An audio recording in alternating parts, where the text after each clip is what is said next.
வேண்டும் இறைவா அதை நீ தர வேண்டும் உலகம் சமநிலை பெற வேண்டும் உயர்வு தாழ்வில்லா நிலை வேண்டும்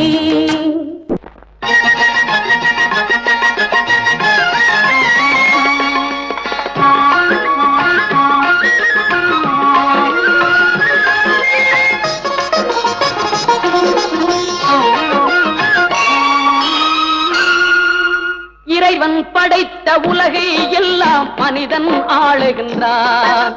மனிதன் படித்த சிலையில் எல்லாம் இறைவன் வாழுகின்றான் இறைவன் வாழுகின்றான் இறைவன் படைத்த உலகை எல்லாம் மனிதன் ஆளுகின்றான் மனிதன் படித்த சிலையில் எல்லாம் இறைவன் வாழுகின்றான் இறைவன் வாழுகின்றான்